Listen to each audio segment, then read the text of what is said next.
my YouTube channel. Semoga pada hari ini kalian masih dalam keadaan sehat dan tetap semangat. Dengan saya, Patricia Lorenya Pasaribu, dengan NPM A1G022013 dari kelas 1C mata kuliah Pengelolaan Pendidikan dari Prodi PGSD, dengan dosen pengampu Bapak Dr. Muhammad Kristiawan MPD.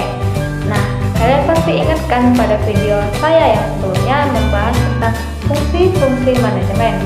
Dan dalam kesempatan kali ini kita akan membahas materi bab yang keempat mengenai konsep manajemen pendidikan tingkat sekolah dasar sebagai salah satu pemenuhan tugas mata kuliah pengelolaan pendidikan, supaya kita lebih mengerti dan paham apa saja konsep manajemen pendidikan tingkat sekolah dasar.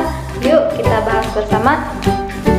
Nah, bab yang keempat, konsep manajemen pendidikan tingkat sekolah dasar. Ngomong-ngomong, kalau kalian mendengar kata sekolah dasar, tidak asing lagi ya dalam kehidupan sehari-hari. Supaya kita lebih mengerti tentang konsep manajemen pendidikan tingkat sekolah dasar, yuk kita bahas bersama.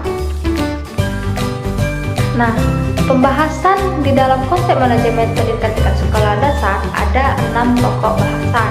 Yang pertama, pengertian manajemen sekolah dasar. Kedua, kerangka manajemen sekolah dasar. Ketiga, ruang lingkup manajemen sekolah dasar. Keempat, sekolah dasar yang efektif. Kelima, fokus manajemen sekolah. Yang keenam dan yang terakhir, penerapan. Yang pertama, pengertian manajemen sekolah dasar. Ada yang tahu nggak apa sih pengertian manajemen sekolah dasar tuh? Yuk kita bahas. Nah, apa sih manajemen pendidikan sekolah dasar? Sekolah dasar adalah sebuah organisasi sosial yang mempunyai tujuan yang telah diterapkan. Tujuan utama sekolah dasar memberikan pendidikan yang berkualitas kepada peserta didik dan sekolah dasar. Manajemen sekolah dasar pada dasarnya merupakan penerapan manajemen sekolah di sekolah dasar. Berdasarkan kedua definisi tersebut, di atas, manajemen sekolah dasar merupakan proses di mana kepala sekolah dasar selaku administrator bersama atau melalui orang lain berupaya mencapai tujuan institusional sekolah dasar secara efisien. Apabila definisi tersebut dikaji secara saksama, ada beberapa makna tersirat berkenaan dengan konsep manajemen sekolah dasar. Yang pertama, manajemen sekolah dasar merupakan proses dalam arti serangkaian kegiatan yang diupayakan kepada sekolah bagi kepentingan sekolahnya. Yang kedua, rangkaian kegiatan yang diupayakan oleh kepala sekolah bersama orang lain dan atau melalui orang lain, misalnya guru, dan mendayagunakan sebuah fasilitas yang ada. Jadi, kepala sekolah tidak bekerja sendiri. Bahkan, yang baik adalah kepala sekolah selalu berusaha untuk menugaskan orang lain dalam menyelesaikan tugas-tugas di sekolahnya. Bukan kepala sekolah yang baik apabila segala sesuatu di sekolahnya dikerjakan sendiri. Dengan kata lain, pada hakikatnya manajemen sekolah dasar merupakan segala proses pendayagunaan semua komponen, baik komponen manusia maupun komponen bukan manusia yang dimiliki oleh sekolah dalam rangka mencapai tujuan secara efisien. Yang ketiga, tujuan manajemen sekolah dasar adalah mencapai tujuan institusional sekolah dasar, yaitu memberikan bekal kemampuan dasar kepada siswa untuk mengembangkan kehidupannya sebagai pribadi, anggota masyarakat, warga negara, dan anggota umat manusia, serta mempersiapkan siswa untuk mengikuti pendidikan menengah. Dengan manajemen sekolah dasar yang baik, diharapkan sekolah dasar menjadi lembaga pendidikan yang baik dalam segala aspek. Nah, berdasarkan penjelasan dari tadi, manajemen sekolah dasar adalah kegiatan mengelola atau mengatur sekolah dasar. Dengan kata lain, manajemen sekolah dasar berarti penggunaan orang-orang dan sumber daya yang lain untuk mencapai tujuan sekolah dasar tersebut. Nah, kalian sudah ngerti kan apa saja manajemen sekolah dasar? Yuk kita bahas pembahasan berikutnya. Yang kedua, kerangka manajemen sekolah dasar. Kerangka manajemen untuk sekolah dasar harus meliputi pernyataan eksplisit mengenai kewajiban dan tanggung jawab semua pegawai sehubungan dengan manajemen pembelajaran siswa dan kurikulum. Manajemen kurikulum meliputi semua anggota komunitas sekolah dasar yang bekerja sama sebagai sebuah tim. Pekerjaan dalam sebuah tim di sekolah dasar merupakan hal yang penting, terutama antara pemerintah dan pegawai sekolah dasar, antara pegawai-pegawai sekolah dasar, serta pegawai dan orang tua. Kerangka manajemen sekolah dasar dibagi menjadi 7 bagian, yaitu yang pertama, jadwal dan prosedur untuk perencanaan anggaran tahunan sekolah. Yang kedua, peran kepala sekolah di dalam penyusunan anggaran tahunan. Yang ketiga, laporan yang diinginkan pemerintah dari kepala sekolah mengenai kinerja sekolah secara umum dan pengeluaran anggaran. Yang keempat, wewenang yang didelegasikan kepala sekolah. Yang kelima, pengaturan untuk melakukan otoritas pembayaran. Yang keenam, menyetujui prosedur untuk mengisi kekosongan pegawai. Yang ketujuh, pengaturan manajemen pada saat ketidakhadiran kepala sekolah. Pembahasan yang ketiga yaitu ruang lingkup manajemen sekolah dasar. Ruang lingkup manajemen sekolah dasar sangatlah luas yang meliputi elemen-elemen perencanaan, penggarangan, pengorganisasian, pengarahan, pengontrolan, pengordinasian, perbuatan keputusan, evaluasi, serta kegiatan-kegiatan dan program-program. Nah, dengan kata lain, manajemen sekolah dasar meliputi kegiatan-kegiatan sebagai berikut. Yang pertama, perencanaan.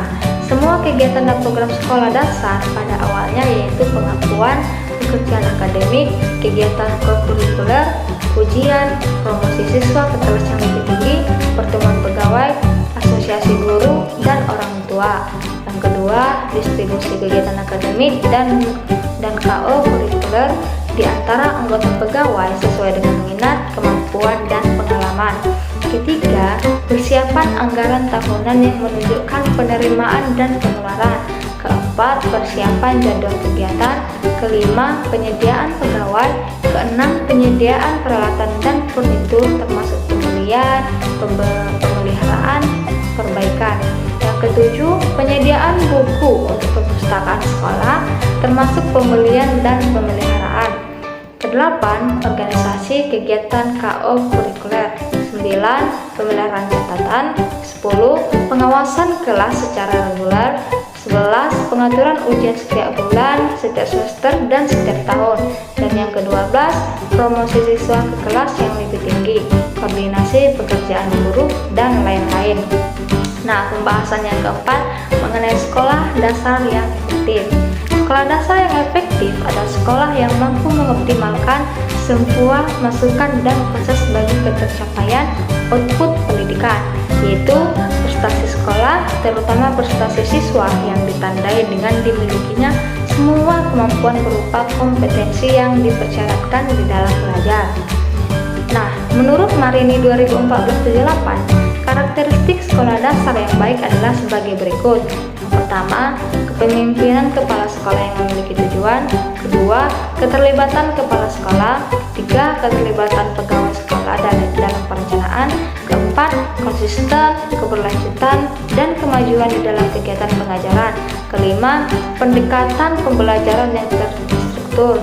Keenam, pengajaran yang menantang secara intelektual. 7.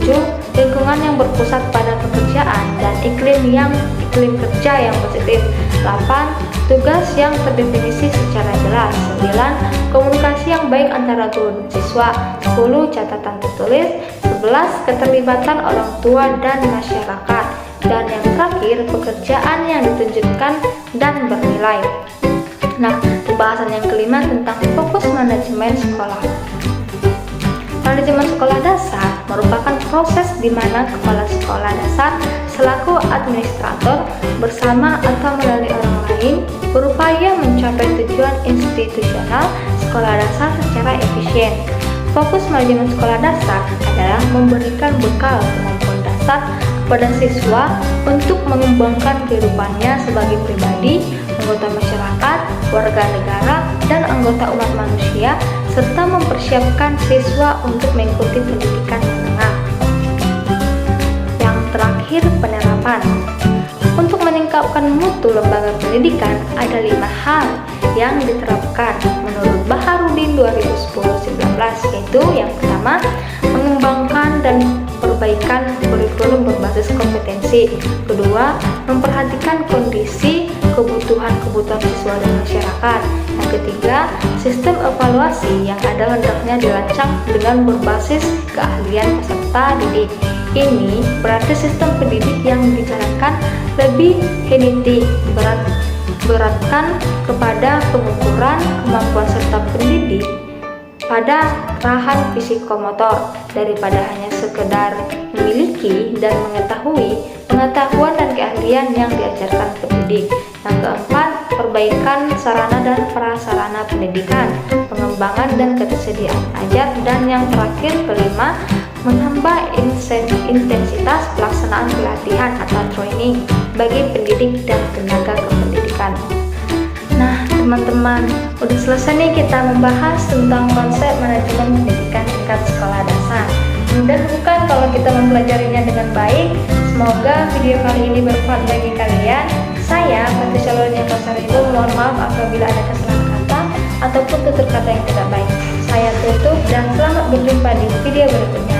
Salam sejahtera bagi kita semua.